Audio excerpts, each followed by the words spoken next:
again, and today I'm going to be making my first ever Valentine's Day soap. I'm going to be doing a strawberries and champagne inspired soap that I am going to actually be calling Twitter Pated.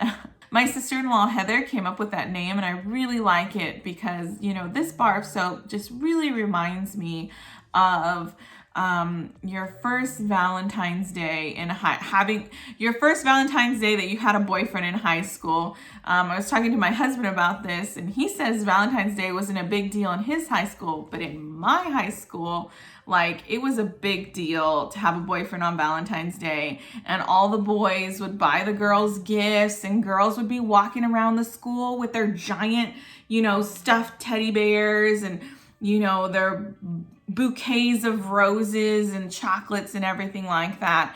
And just kind of like that whole feeling of being in high school, having your first boyfriend, kind of being all sweet and cute, and trying to like be flirty. And that's just what the smell in the bar reminds me of. It's just kind of like a sweet, young, innocent love. So we decided to call it Twitter Pated, and I thought it describes the bar really well.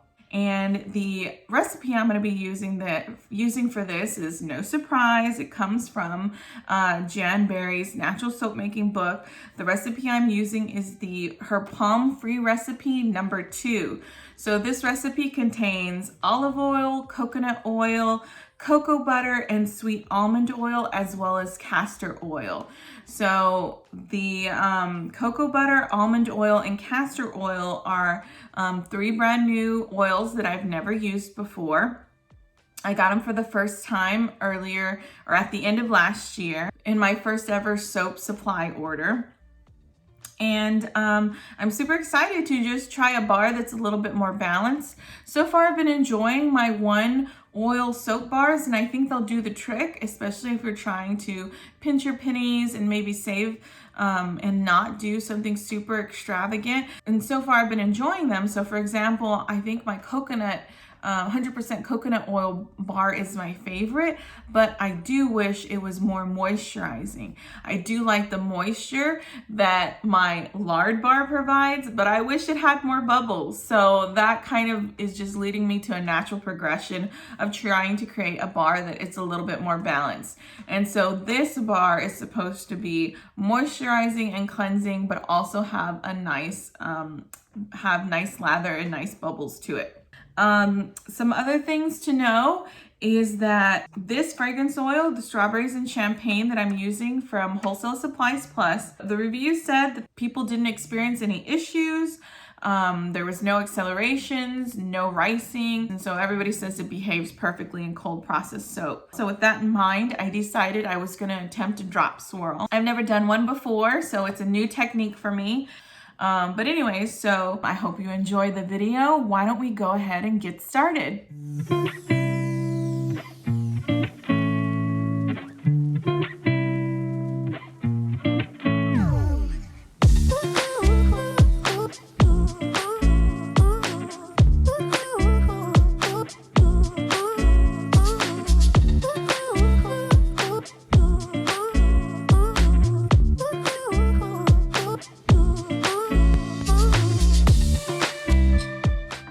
It fumes a lot more when you just dump the whole thing in at once. So that's what I was doing when it was just me by myself. Why I hacked so bad last time.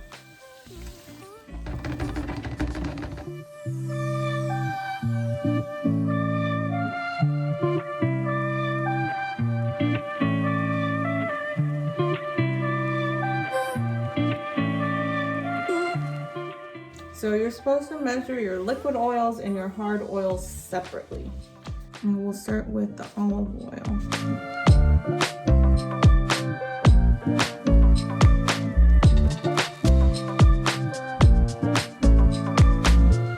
I need almond oil and castor oil, but I am concerned that I'm not going to do a good job measuring that into the main bucket. Okay, so I'm gonna weigh my separate oils in here, I think. And I'm going to do the sweet almond oil. Yeah. I ask every time. Whoa, this is interesting. Some people do this, but I know it's gonna make a mess.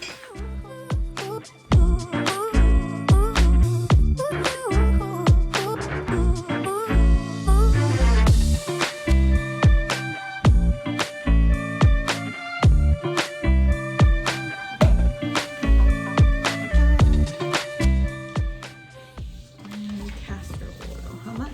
71. Jesus. Wow, look how thick that is. It's like gloopy.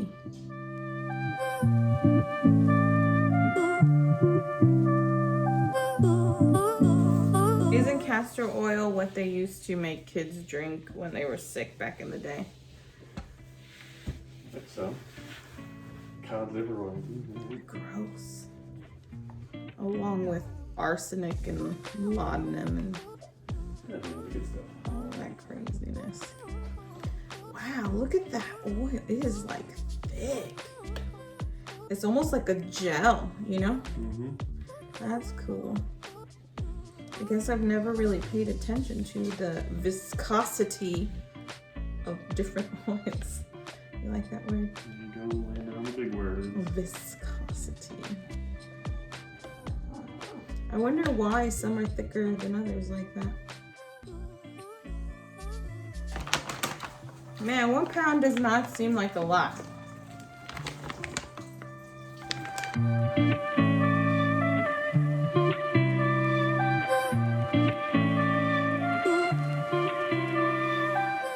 And now all that's left is coconut oil. We're gonna finish off this little container.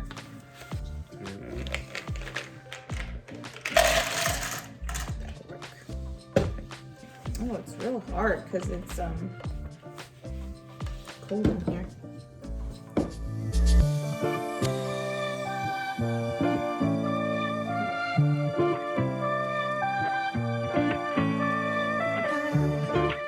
So now I'm prepping my colorants for the soap. So I have limited colors that I've purchased. So what I'm gonna do is I'm gonna split the batch into 3. And for 1 pound of soap, I'm gonna do 2 teaspoons of this Fairytale Pink mica. And then in another pound of soap, I'm gonna do half of this color. So I'm gonna do either a half or 1 teaspoon of the Fairytale Pink because I want it to be a lighter pink. I'm not too sure like how much I'm gonna use yet. I just wanna see the color.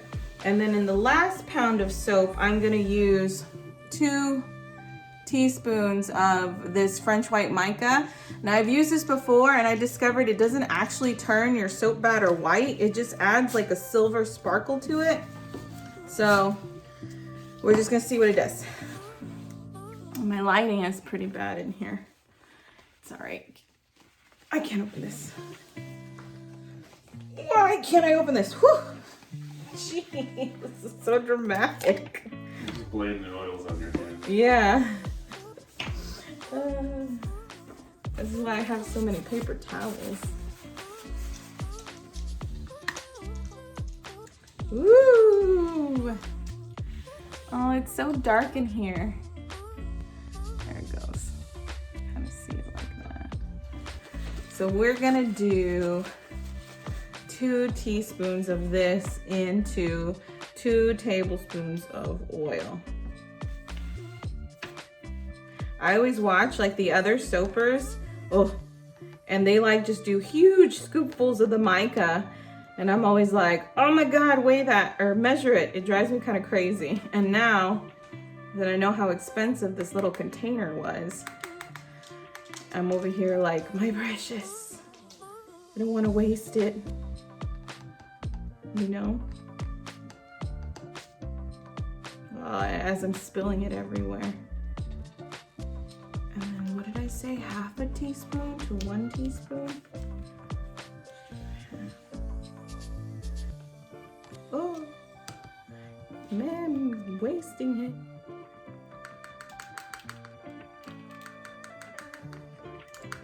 Like, I don't want it to be so similar you can't tell that there's a color difference, you know? You know what I'm saying? Mm-hmm. I don't know if I'm gonna be able to tell the difference because this is just I know. Why are you laughing at me? I know, it's everywhere. And it's hard to see. It's because it's so shadowy. Well, we'll see what it looks like when you put it into the whole batch of soap, you know? And see, I got these from the Dollar Tree. They're supposed to be like little shot glass, like Jello shot glasses. And I thought, ooh, that's cool because it's got this little lid. But the little lids are hard to put on, and when you put it on, it like smashes the cup. So I'd rather just purchase like a little ceramic ramekin that I can wash and use over and over again.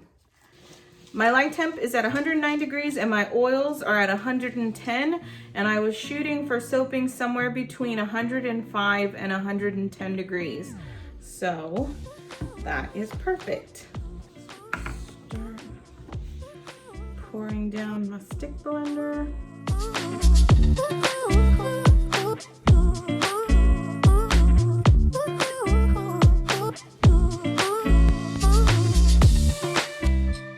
Whoa, that's getting thick so fast.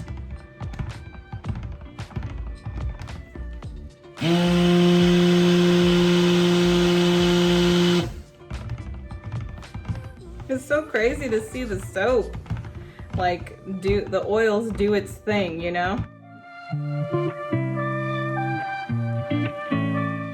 So I want to add in the fragrance oils, add emulsion, the fragrance oil, add emulsion, and then split them off so I can get my color. And I'm going to be attempting a drop swirl. So I think we are at emulsion. That happened so fast, you know? Mm-hmm. Maybe because it was 110 degrees. Like, I know a lot of people soap at like room temperature, you know, in the 80s and stuff, to keep their batter looser. But I'm not confident with that yet. So I'm gonna put in my fragrance oil, which isn't supposed to trace or do anything or accelerate or rice. My last batch, I had it rice on me.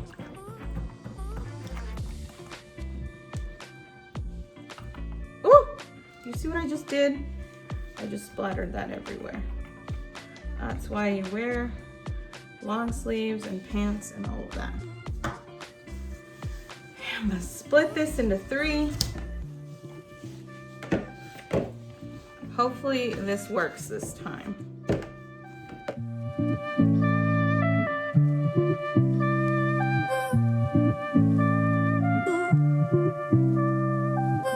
Cream in there, or my silver one in there. I know, I just see like silver go everywhere. And then I'm gonna do the light pink in here.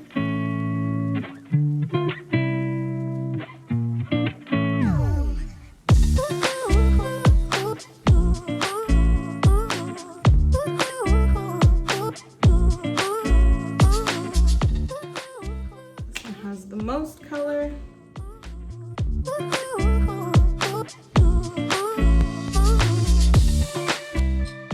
It is getting thick. I'm trying to decide if I should blend it again or not. I want to make sure that it's nice and incorporated.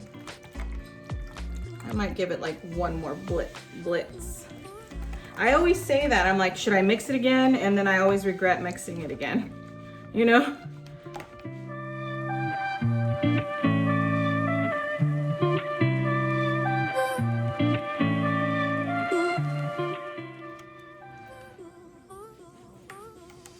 This is my lighter pink color. This is very light pink.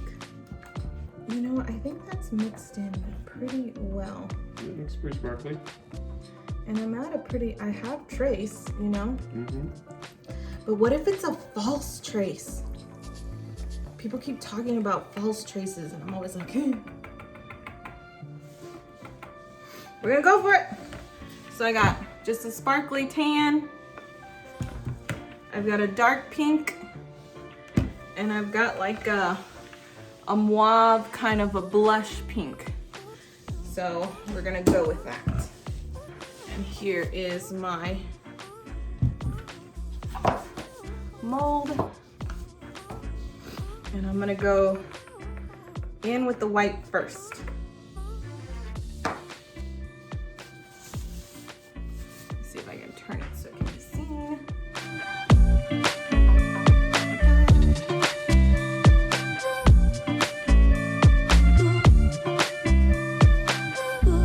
You're gonna save some for the top. Oh, that's right. Just a little bit though. I was just about to pour the whole dang thing I in. know you were. So I was like, stop! Told me to warn you. You're like, no! That should be enough for the top.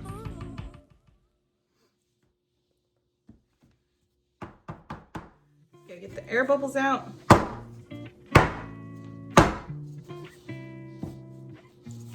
And then we're gonna go the next lightest color. You think? Dealer's choice. Yeah. So that I can give it a nice stir.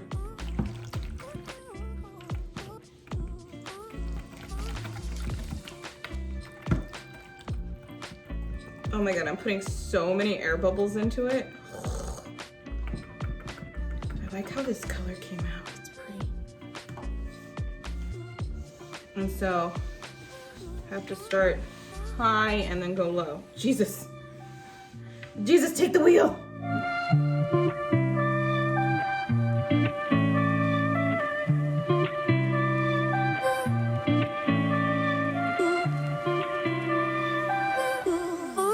Oh, I did it all at one height.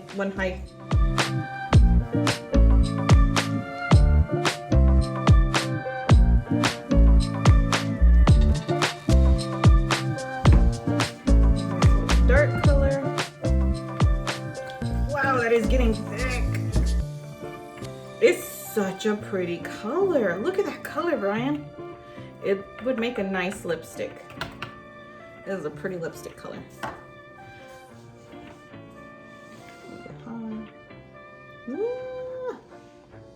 This is stressing me out. I like mist, hardcore.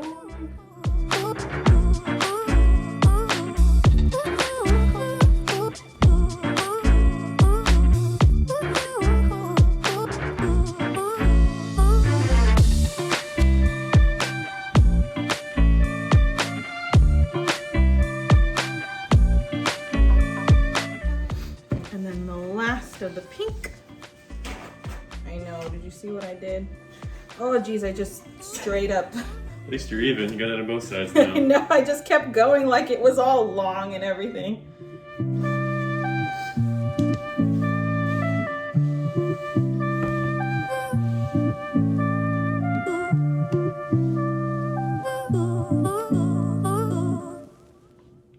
Like out of the bottle, I did not like how it smelled.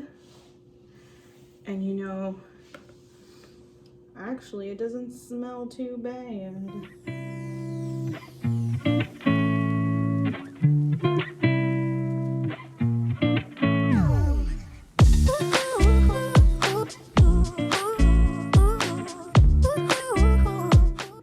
Get in there, soap.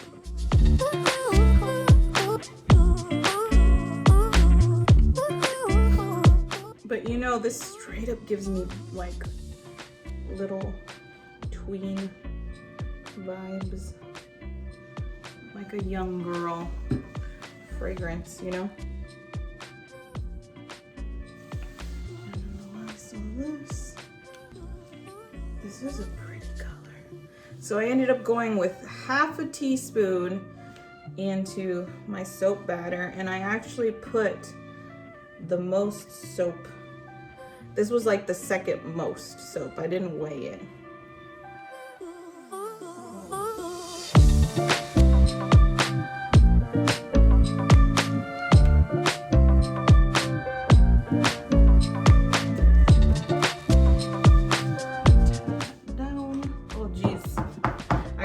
I just kept going.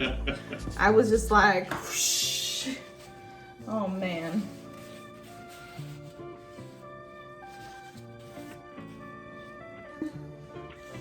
I am going to swirl this. This may be a mistake, but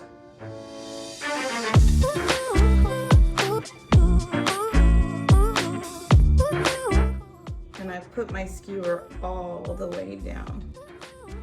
And I'm just doing like the S swirl. And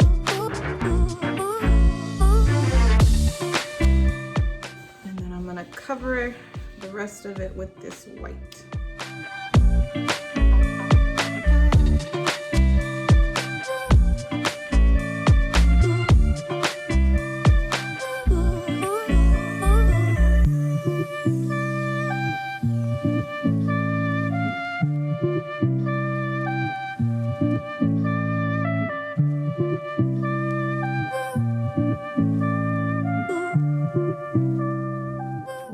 Didn't really come out like how I expected it.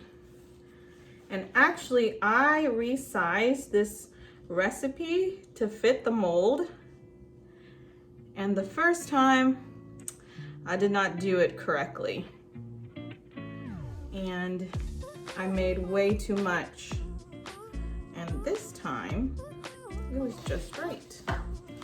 Look at that. Perfect. It definitely is. I really want to texture the top, but it needs to get more solid before I do that. So I'm gonna let this sit for a second, and then I'll come back and give it a little texture and decorate the top.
So I was thinking of putting these white or pink Himalayan salts on top.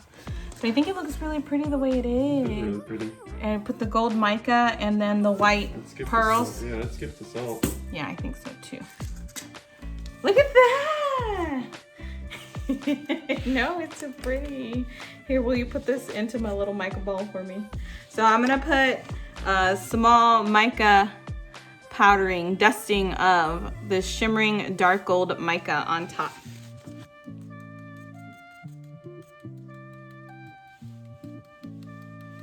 My God, look how elegant. She is an elegant lady with this gold mica. I'm gonna put it everywhere. It's just going everywhere. Has a hard time coming out.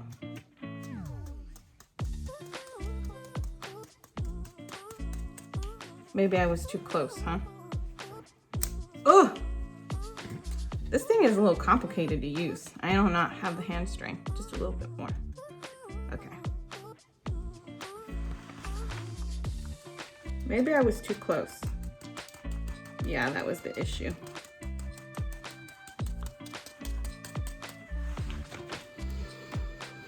I'm very uneven.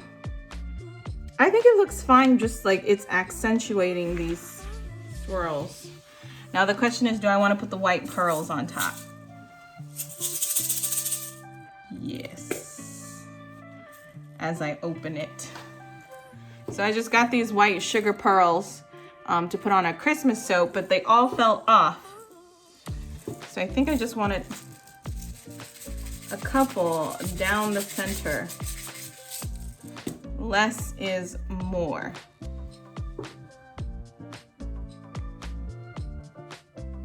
What do you think? No? We're gonna abandon it? Go for it. Just keep it light. I kind of liked it before. Abandon it. We're abandoning. Run away. We're abandoning the white pearls because I don't like it. Because they're just like stark white. If they were like creamy, what if we roll these in the mica, gold mica? No, just leave it. Just leave it. Pull the mouth right off. We abandoned the sugar, the salt, and the sugar pearls because I think this looks pretty just the way it is. And I'm gonna spritz it with the alcohol spray. Ta-da! So now I'm gonna take this and I'm gonna put it in a styrofoam cooler that I have so that it can hopefully go through gel phase and saponify overnight, and we'll come back tomorrow and hopefully cut it. So yeah, it looks awesome. Okay, so I am gonna attempt to unmold and cut my palm-free soap. And I did notice that it had developed, I think, some soda ash on the top. And so I tried steaming it with this iron because I don't have a handheld steamer. And I feel like it didn't do anything, so, oh well. It smells a lot better. Like the scent has calmed down quite a bit from when it was in the bottle. When it was in the bottle, it really gave me a headache. It is nice and hard. And it is coming away from the mold very easily.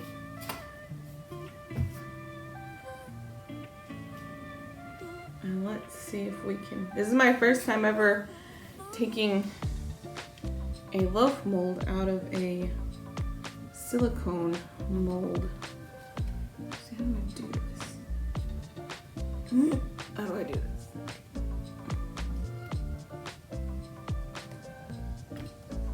Ooh, it is nice and shiny. I kind of want to put gloves on.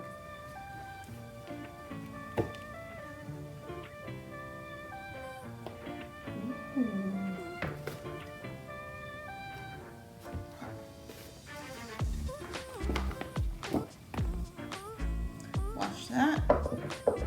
So for this bar, I attempted a drop swirl. So let's cut it and see how it came out.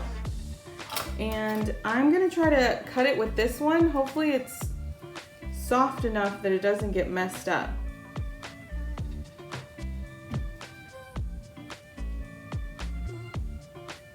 It's not gonna be perfect, but it's gonna be something.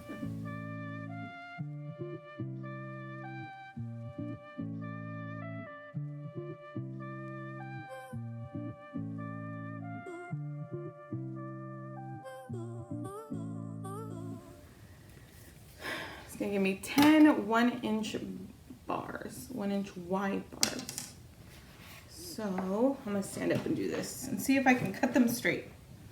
And now, last time I used this, I noticed it didn't have an edge on it, and it kind of was just smashing the soap. So let's see if this one is still soft enough where it won't smash it.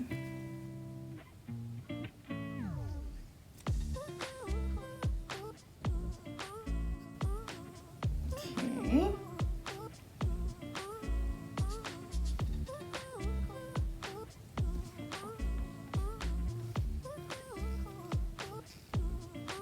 Looks like I went a little crooked because it got skinny towards one side.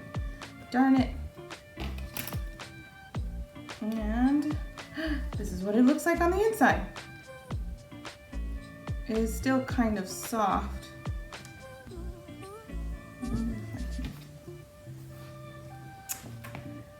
didn't cut that very straight at all. I'll try this instead so I can see what I'm doing.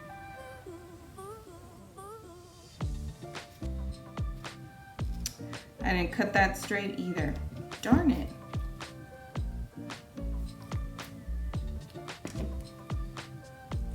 And I think it is a little bit too soft for me to cut because it's sticking to my knife. So I think we're just gonna wait a little bit longer on cutting these.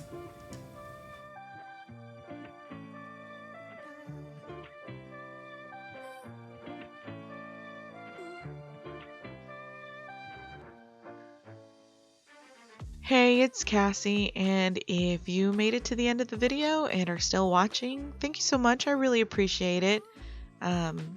You know, it's pretty cool to know that other people are interested in watching somebody who has no expertise or skill in soap making kind of, you know, blunder along and learn this new hobby. But anyways, I ended up leaving this soap out until the afternoon, and I came back around 5 or 6 o'clock and attempted to cut it again. And the soap bars were just really sticky in the middle, and I had a hard time having them release from that bench scraper. So what I ended up doing that I didn't show in the video is that I ended up spraying the bench scraper with that rubbing alcohol that you can see there in the red bottle. And it just helped the bars be a little bit slippier and just kind of come off of that blade a whole lot easier. I probably should have left it in the mold for a couple more days, but I was just so excited because it was the first time I've ever attempted a drop swirl, and I just really wanted to get into that bar of soap and see what it looked like. So I just don't know why it was so sticky in the middle. I think the next time that I make this soap recipe, I'm going to play around with the percentages of the different oils and see if I can make it a little bit less stickier and firmer.